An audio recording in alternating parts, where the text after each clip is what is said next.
Hey, everybody. I'd like to welcome you back for yet another weekly episode of the So Does It Matter one-on-one podcast, where we talk about people that matter in California politics. And in this particular instance, as you'll hear as we talk with our next guest, it's kind of a special delight for me because this person has spent a lot of time this year interviewing other people on his own podcast. And now we've turned the tables around. Jon, how are you doing? Hi, John. Yeah, Good to see you. all right. So let me start with a couple things, and people who watch this podcast kind of know how it works. My first caveat is I'm in the middle of setting up my home podcast studio, and we started doing this right before the microphone, hence you got those in. And I have all these lights in packages that are going to make me look warm and cozy, but they're not on yet. So instead, it looks like I'm like at police headquarters getting ready to do a mugshot. So I just wanted everyone to know that will not be the normal state of play. And then I wanted to ask everybody here before we get into Jon's candidacy for governor. I wanted everybody here to do what they can to help me and frankly to help Jon, which I think you'll be more motivated to do after you hear from him. But you do that by if you're watching this on Substack, by restacking it, putting a comment. If you're watching it on YouTube, subscribing, saying something, dropping. There's lots of opportunities to drop this into your social media. The more we spread the word, the better it is for my project, the better it is for the people we interview, in this case, Jon Slavet. So Jon, if you've watched any of my podcasts, you know what's about to happen, which is I went over to ChatGPT, who knows I do a conservative podcast, but I just said, I'm going to interview Jon Slavet, candidate for governor. Give me an introduction. I've not read it, but I'm about to read it to everybody right now, and we'll just see what it says. So today we are joined by Jon Slavet, a newly announced Republican candidate for governor and the host of the political podcast State of Gold. He enters the race at a time when voters across the state are increasingly concerned about affordability, public safety, economic growth, and the overall direction of state government. Slavet comes from a background rooted in the private sector, with experience in business, policy, and organizational leadership. And he has spent recent years engaging regularly with policymakers and thought leaders through his podcast. We'll just say recent year. I think it wants this to have been your lifelong endeavor, but we know that it's pretty new. And his campaign is centered on restoring fiscal discipline, improving public safety, and rebuilding confidence in state institutions. Today, we will discuss why he decided to enter the race, what problems he believes are most urgent, and what a Slavet administration would seek to change on day one. So that's pretty good. That's pretty good, John. Today, you're going to have to live staff. Who needs anything? All right. So before we jump in and answer the mystery question of who you are, just if you wouldn't real quickly, maybe tell our readers, if they want to find out more about your candidacy, where should they be aiming their browser? Where do they go for that? JonSlavetForGovernor.com, and it's Jon. There's no H in my first name. It's Jonathan, so it's Jon. S like Sam, L-A, V like Victor, E-T. So JonSlavetForGovernor.com. All right, and if you haven't figured that out, we'll have it on the screen below his name. So you got that figured out. And as I would say to you, you spell your name correctly, since I also am a Jon. Right. I'm the other Jon. Well, you're the third Jon, because we also have John Kupal of the Howard Jarvis Taxpayers Association. And so we're starting to break out and make this a trend. So it's a good club. All right. So you're used to interviewing other people. And I would also, we'll put in the show notes below the State of Gold podcast, which has been fabulous. Jon's been really able to sit down with some interesting people. But this is where the person who does the interviews, that's right, including me. We'll link that below too. But this is where the person who has been doing interviews gets interviewed. And for those of you who have not been keeping a close eye, last week, if you turned on CNN, the issue is, or the story is, that's their new nighttime 9 to 11 p.m. West Coast oriented or based broadcast. Host Alex Michelson had Jon on the show where he announced his candidacy for governor. He becomes, I would say, the third prominent candidate on the GOP side of the aisle entering the race. I call him prominent because he looms large in my life. He will have to work hard to make himself prominent to the voters, but I know he's committed to doing that. So Jon, and by the way, below is also linked his interview there that you can check out. But Jon, welcome to the podcast. Thank you, Jon. I'm excited. All right. So I think we need to start by answering the great big mystery, which is, who are you? Who is this guy, Jon Slavet? And what's your background? Where do you come from? Why are you interested in California politics? Why haven't you taken your beautiful family and moved them to Texas or Florida? Like so many of our friends. Yeah. Well, who am I? I'm a father of 5 kids. My oldest is 20. and my youngest is 11 months. In fact, she's now doing the drunken walking. So she's standing up. She started at 10 months standing up, and she's taking about 10 steps. That's a beautiful thing to do in your 50s, is to have another child, which I didn't think I would do. And got remarried and met the love of my life. And we said, let's create this amazing little person together, which has been an incredible joy. So I'm a dad, and I've spanned all the ages, right? So I'm like a Right. professional dad. I'm a dad that people now come to say, and now that they know I have a baby, I can now give baby advice again to friends who are having their kids who are 20s, 30s, and 40s, right? I'm a business person. I started my first business in college, and it was a publication. I've always been into media, and that launched me in my first decade out of school. I worked for media founders, actually, a few prominent media founders and media companies.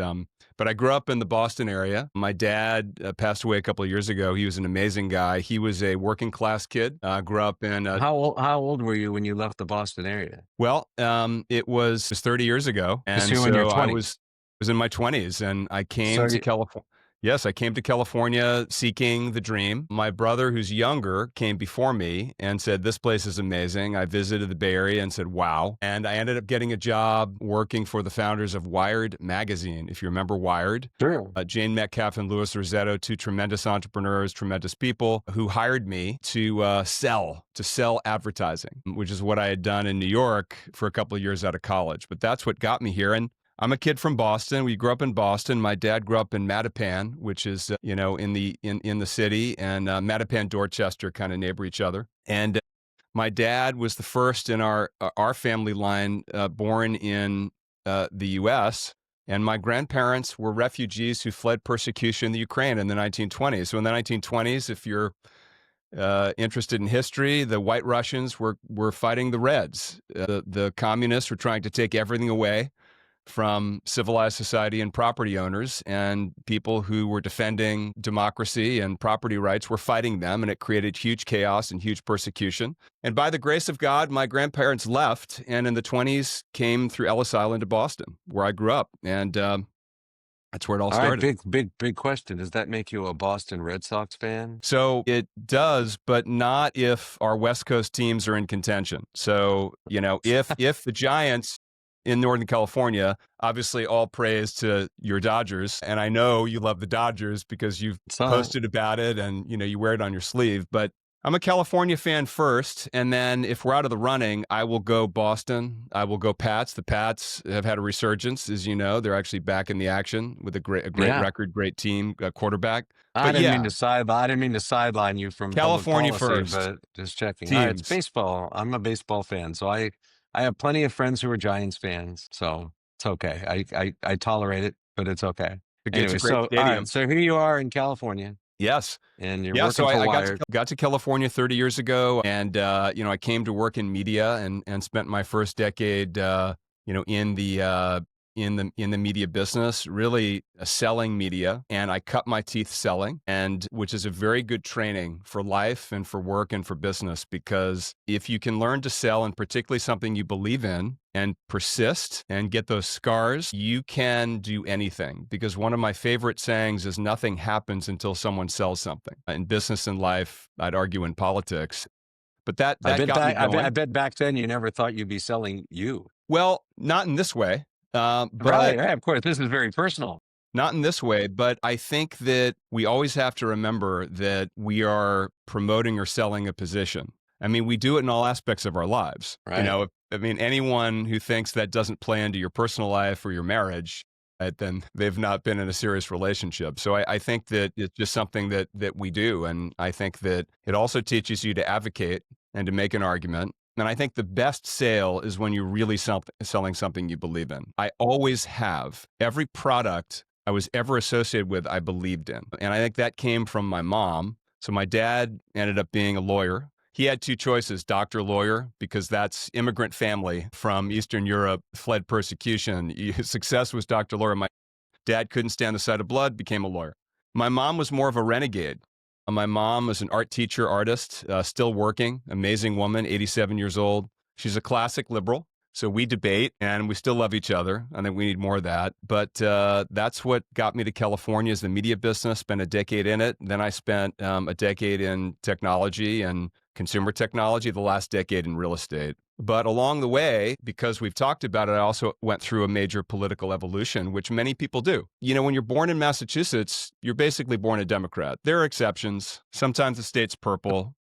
But that's what happens. It's just the You're firmament, you around, know, right? it's just the DNA download. And so I was a Democrat, but I think I've always been a free market, capitalist, freedom oriented, merit oriented guy. And, you know, it's a shame that those principles have somehow gotten washed out of the Democratic Party over the years, especially now, given where we are with Mamdani and sort of the move to the, you know, DSA and all of these trends on the Democrat side, which I think really has corrupted the good that can come from the Democratic Party. But I went through my own evolution over the years and became more conservative. You know, I know you're a Reagan lover as I am, and everyone should be. And he famously said the party left him, as it has so many people, so many of my friends. And I would say that, you know, I went through my evolution to become a Republican and to now run as a Republican for governor of California. But I'm just firmly believe that the best ideas for our society, for turning California around, they're firmly Republican. But the other thing I would say, John, which we can get into, is I think part of what ails California, it's not just terrible ideas and terrible policies that have backed us into a corner and driven us into a ditch. It's also hyper partisanship, because you can't get anything done if you can't work with other people. And we're all in this thing together. And this really is the challenge of the next governor, which is to come from conservative principles, but always have an open hand and always be ready to listen and try to work for the common good. That's what I think I'm uniquely suited to do. Now, I don't want to get out of my personal background because you can ask me anything about it, but that's No. important to say. This is fine. We're making a transition. I would make this observation, but you already know this observation. If there's anybody who doubts that your transition from Democrat to Republican is sincere, nobody would actually choose to become a Republican over a Democrat and run statewide in California as a Republican unless they really Truth. felt unless they felt convicted about it, right? Yeah. So I Yeah. would also say, and we could talk about this a little bit later, but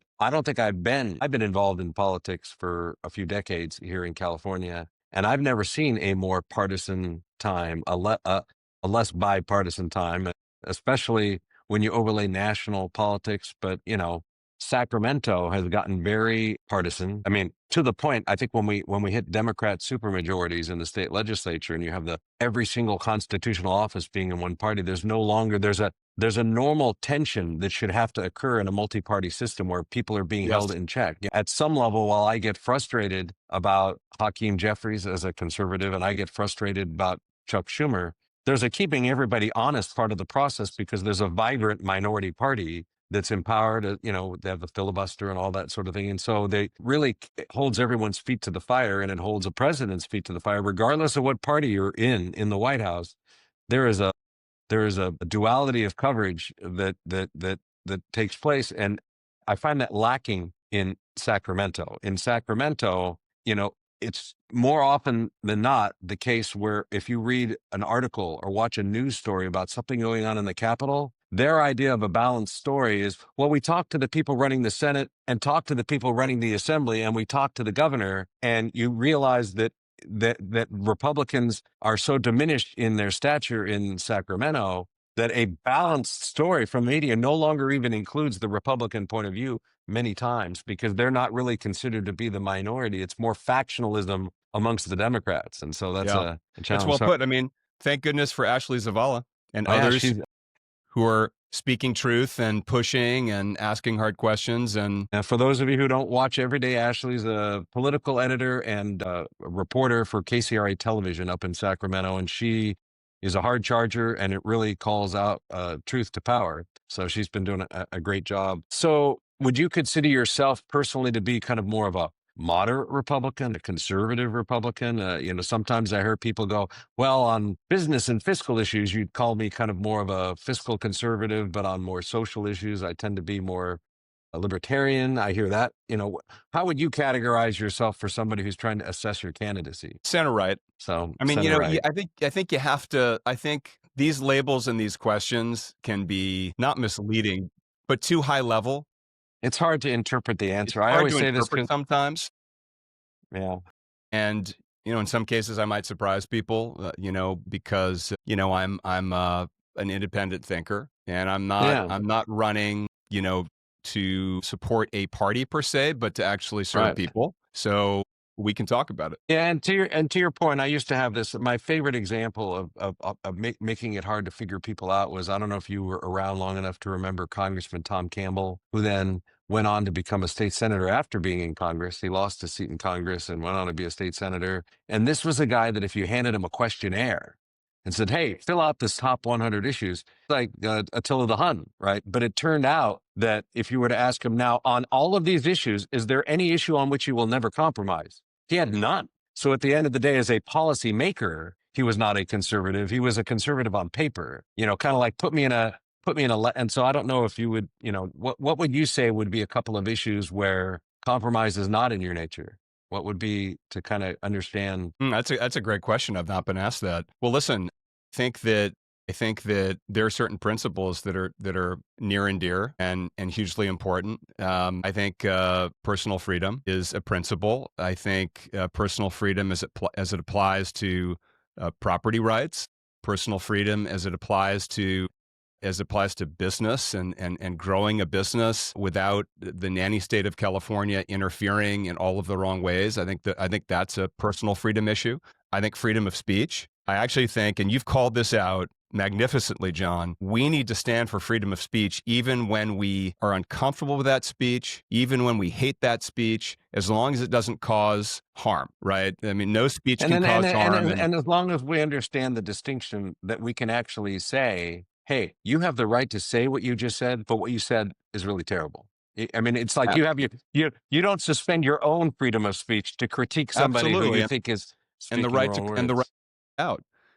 Well, I would say, John, just before we kind of move on, that as I look at certain immutable things, a couple of things that I think are missing in Sacramento are complete and thorough transparency, which I think you've talked about, and that should not be an issue on which there's any compromise. And I think we need to hold our elected officials to a higher ethical standard. And those maybe aren't issues as much as they are values, but those are things that I've heard you talk about. So you should Well, wear those on your sleeve. well, one thing about this, John. So, I had Joe Patterson on my podcast early. He was on one of my first 5 episodes, I believe, and Right, this went is to his Assemblyman Joe Patterson, Assemblyman Joe Republican. Patterson, city councilman and mayor prior. And Joe at that point said, "Hey, listen, I'm pushing forward legislation to ban NDAs that legislators become a party to in negotiations. The Capitol Annex, Capitol reconstruction being the case in point, where I believe over 1,000 NDAs were signed to muzzle, I should say, and silence people into speaking about the fiasco of the $1 billion plus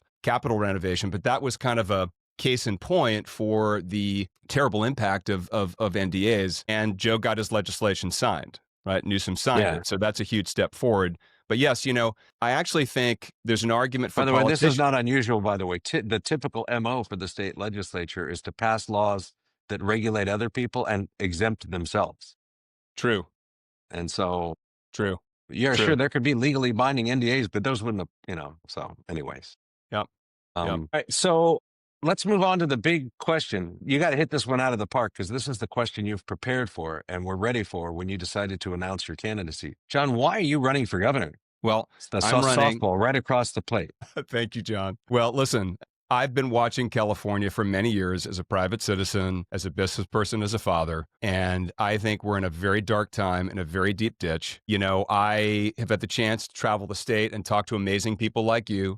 I've talked to elected officials and activists and electeds and professors, you name it, news broadcasters like Alex Michelson, and really get underneath the issues of what's ailing California. And my strong view is that we have government-made problems and man-made problems. And my background is as a doer, a CEO, an executive, someone who's built businesses, gone through change, gone through crisis, from my apartment in San Francisco, where I started Guru.com, which became one of the first gig economy type companies, all the way through to Central, the last business I ran as CEO, which is a scale housing innovator operating in 20 cities around the country, offering really innovative housing solutions that benefit cities, landlords, tenants. And I believe that our issues are as dire as they are, they're fixable with better policy and better leadership.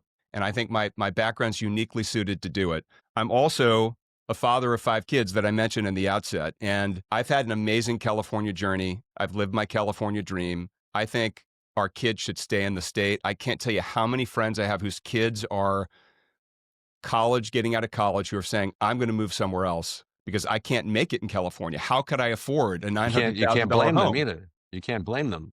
You can't blame them. And every Californian, they're lying if they've said they've not considered moving out of state. Every one of us has. I've considered it. Now, when I really think about it, and also with all of my children and my obligations, I would never do it because I love the state. There's nowhere like California. But if you've not thought about it, you're lying because of no state taxes in other places, because of a better regulatory environment, because of a better culture, safer streets. So I'm running for all those reasons, and I believe that my background's uniquely suited to do it. And I would also say that we have to think beyond June 2nd. And I know you're going to ask me about the current Republican field and why and all those things, and we can do that. But a Republican who can win in November is the key. And I believe that I will appeal not just to Republicans, but that we can bridge the gap and come together and work with our independent and Democrat friends and neighbors in California. If we can't do that, we don't have a future. Right. All right. Well, since you brought it up, obviously you're running as a Republican, and we've had Steve Hilton on this podcast. We've had Chad Bianco, sheriff of Riverside County, on this podcast, and now we have you right on this podcast. You obviously assessed them in deciding whether or not you should get into this race. I guess I could be awkward. You can answer it more diplomatically, but where did you find them lacking that you thought, you know what? I'm going to Dick Cheney this situation. I'm looking at the candidates, and the best candidate is me, right? What is it that you bring to the table that they don't? Well, I like the Dick Cheney reference, and I not in the way you're using it, but because he was a real patriot and a real public servant, and I really enjoyed seeing the coverage of him as he passed and what he did in the country. So I appreciate that reference on that side. Listen, I'm not running against anyone else. I'm not looking to box Steve or Chad out. I think they're both good men. I've gotten to know them a little bit, respect them as individuals. I'm running with my own record, my own message, my own energy, my own background, because I believe that private sector experience, executive leadership experience at scale, going through the growth and change from the startup life, which is very difficult, to operating in scale companies and public companies, which I've done, is super relevant to the challenges at hand. And that's the background I represent. I'm also a father of 5, and I'm going through the experience of raising 5 children in California, which is challenging. It's challenging on multiple levels to do that in California. And I've got a passion to do this. And I think that Californians deserve choices. So John, you've seen the Emerson polls. Second to last one was 41% undecided. The most recent was 31% undecided. And I think Californians are still looking and still assessing. And I think they have the right to do that. Well, I think that's a good idea, to assess and figure out what you want to do. It's just kind of an interesting dynamic, right? There are so many Democrats running, and frankly, from my point of view, none of them are really a standout. I think Katie Porter tends to stand out because she's got a bunch of name ID from her previous run, and she has an insane low-dollar fundraising list that Elizabeth Warren, her mentor, helped her create. It's kind of funny because when I talk to conservatives, they're like, we're afraid of Katie Porter. And I'm like, well, I got news for you. If you want to actually elect somebody who will make sense in California, maybe you want Katie Porter to be the Democrat nominee because she's so bad, she's so extreme, that it will cause even, normal Democrats to take a deep pause and say, do I really want somebody that batshit crazy really running the state of California? I get to say that stuff. Get to make my own characters. She was Batwoman for Halloween one year. I did see that. So I will not put that on the show notes, but if anybody wants to Google Katie Porter and Batgirl, you just go right ahead. But so I do think that, a lot of your challenge will be in focusing your message to get, obviously you want to get in the top 2. Takes a lot of resources. I did see where you've committed a personal financial commitment to your campaign. Do you want to talk about that at all? I'm happy to. I mean, yes, I'm contributing my own campaign. I'll contribute what it takes to be competitive at the early stages to get us off the ground. I'm having great conversations with donors. And I think there's a lot of support. My view after lightning round of significant conversations with Republican donors is that many of the donors, business interests, and other interests are not committed to a candidate. Right. I think they may not be committed to the idea that a candidate they like could actually win in a blue state. I mean, that's one of the things. As I talked to many of those people. I've talked to many of them about you because I get calls from people saying, "Hey, who's this new guy?" Right, and I say, "Hey, there's a podcast coming." Right, so but it's a challenge because you have to convince them not only that you have the right solutions for the state of California, but that there's a path to win in a state that has millions of more Democrats in it than Republicans. Yeah, no, all true, John, all true. You know, you go this path, you get plenty of support, plenty of skepticism, plenty of hard questions, and I think there is an insecurity among Republicans in California. Could we win? Could we actually take the state back? That's very understandable, but I think we need to have belief and conviction that our ideas are better. I have belief and conviction my ideas are better than the alternative. I also think that, listen, there's been polling that Californians would vote for a Republican. I think they'll vote for the right Republican. And as I'd mentioned, it's coming with the right ideas, but also it's appealing more broadly. I'm convinced that no Republicans at this point will vote for Democrats after Prop 50. You Right. know, the Tom Steyers, and if a Rick Caruso got in, which, we'll see if he does, but not sure what his lane is these days. I don't think any Well, Republican would. I'm also not sure he has. I mean, all you got to, if anybody doesn't know Rick Caruso, he's the billionaire developer from the Pacific Palisades who is obsessed for good reason with the complete and utter and maybe avoidable destruction of his neighborhood in the big fire. But it's all he talks about. If you talk about him running for governor, I have yet to see him, "Hey, I'm in San Francisco. Hi, I'm in Fresno. Hi, I'm in Sacramento." It's just, I'm in the Palisades and we're watching, slow motion crash of recovery because of the incompetence of Karen Bass Right. and rinse, wash, repeat. Right. Right. So I think you almost get the sense that if he ran for governor, he'd be running for governor as his best way to help the people in the Palisades, which is, I admire him wanting to help his community, but that's a bit of an overshoot since the problems of California are not uniquely just situated in his city there. They're Agreed. broader than that. Agreed. I just add that, listen, I'll support my own campaign significantly. But any candidate who can't get broader support and small dollar support and citizen support, Right. I don't think deserves to be a finalist in June and then to November. So Yeah. the guys who write massive checks, I'm not a Meg Whitman, I'm not a Tom Steyer. I live very simple. I've been successful, but I live simple. I change diapers. I'm the cleanup guy at night. I'm out with my X-Acto knife, breaking down the recycling pretty much every night with the volume of baby product coming into the house. Yeah. And you're 50% of the zone defense. I'm 50% of the zone defense. I am the Sherpa, and I'm driving on the weekend to sports for my kids. Although it occurs to me you've got some older kids, so maybe you've marshaled some of them into helping a little bit. Although they all have their own things they're doing. They're in college, so they're off at college, and then I've got 12, 7, and almost ones. The 12, 7, and 1. We're zone defense. Right. So I'm just trying to zone imagine defense. it. It's a conversation for another day, but I'm just trying to imagine you calling up your adult children and saying, "So I'm having a baby." I'm sure that was a fun moment for them. There is a whole episode, John, of, I've got a blended family like so many people do in this modern world. And boy, yeah, a lot of cycles there. I give lots of advice to friends on that topic. Yeah. Well, I would say this. I know that you've hired Tim Rosales to be your campaign kind of lead strategist, and he's a smart cookie. I've worked with him for a long time, but he's got his hands full with you because between you and him and the strategy of for anybody to try to figure out the Gordian knot of over a double-digit number of candidates running for office, the different ways to try to talk to people and get them engaged. I'm going to have a good time following your candidacy and seeing how that goes. One of the things that we picked up on this podcast straight from State of Gold, because you do this amazing lightning round. And so we do our own lightning round here, and I've been looking forward to torturing you the way that you torture the other people on the show. Okay.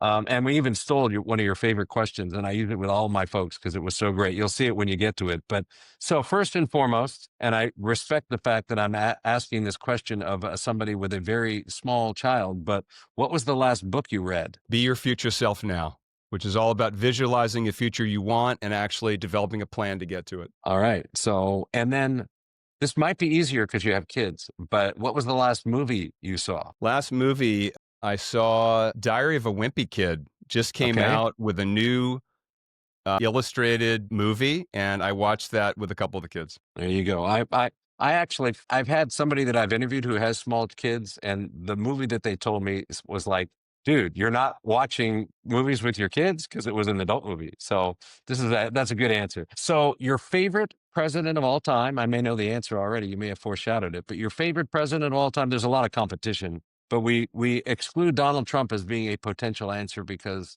we're trying to mix it up. So who would you say, looking back at our young country, was your favorite president? Lincoln and Reagan. I have to. All right. We've gotten people that have answered both of those. Lincoln, Reagan, and George Washington are the top three answers that I get Makes sense. from people. Okay. John, now that we know your favorite president of all time, or presidents, why don't you tell us who your favorite world leader is on the global stage today? Again, accepting Donald Trump, who would you say has impressed you? Interesting. Favorite world leader.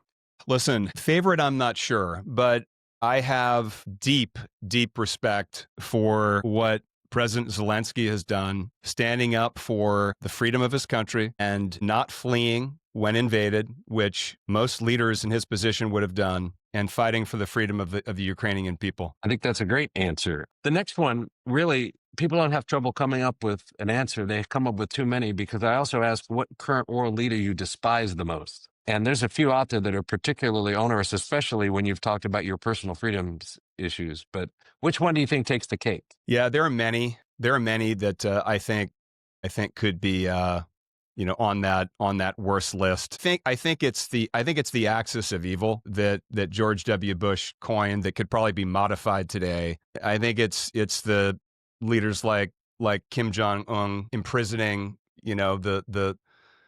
the people of North Korea. I think it's people like Putin who are despots and war criminals. And Right. I'd say those two are in top contention. Well, there you go. I think you're right. Those people suck as much as any human beings on the planet. Both of them are people that have killed people, and we could go on. We could go on. So this is stolen straight from you. So you've heard a lot of people answer this question, but if you could wave a magic wand, literally, this is your question, and change one thing about California policy right now, like before you get to Sacramento, what would it be? Yeah, I would dismantle the crazy climate taxes that have burdened Californians. I dismantle them and open up energy development and production, renewables, baseload energy and power to reduce costs and give more economic freedom to California citizens. That would be game changing if that were to happen. Not that you asked me, but since I'm going to chime in anyway, my favorite answer that I've given on that question would be to end public employee unions in California. But I think I could come at that from, it's kind of like a policy and a political one together. But yours is very, very good. Hey, John, before we end this, I'm going to once again ask you to kind of tell people where they can go to find you, both on the internet, and if you're on X, maybe you could tell them where to find you there as well. Yes, A lot of of people course. like Yeah. X. So on X, my handle is real Jon Slavet. So it's real right. JONSLAV like Victor ET, and JonSlavetForGovernor.com. Perfect. And then I would just like to remind all of you that are watching that the greatest way that you can help me, and the greatest thing you could do to help this guy right on the screen next to me, is to not only watch this and comment on it, but to share it with people. We are blessed to have smart, capable people running for office in California. Jon is smart. Jon is capable. And people should hear about his candidacy, not through the words of other people, but through the words of Jon himself. Jon, thank you very much for participating. Those of you who know how we do this, if you're one of our paid subscribers, just kind of hold on to your horses, because down below, Jon will be participating with us for that one more thing. It's just a little premium answer for people that are willing to support what I'm doing, which, by the way, a big thank you. If you saw the array of equipment in this room that I've now purchased for my home podcasting studio, my life is a lot better because that didn't come out of the family budget. That came from subscribers supporting this channel. So thank you very much, Jon, and good luck on the campaign trail. Thank you, Jon. Congratulations on So Does It Matter, your Substack. I'm a paid subscriber on your Substack, which you may know because you probably saw my name come through. And I think what you're doing is amazing. You're calling balls and strikes, and you're one of the clear voices in politics in California and beyond. So I'm honored. He's working on my vote, folks. So, but no, I really appreciate it. Right.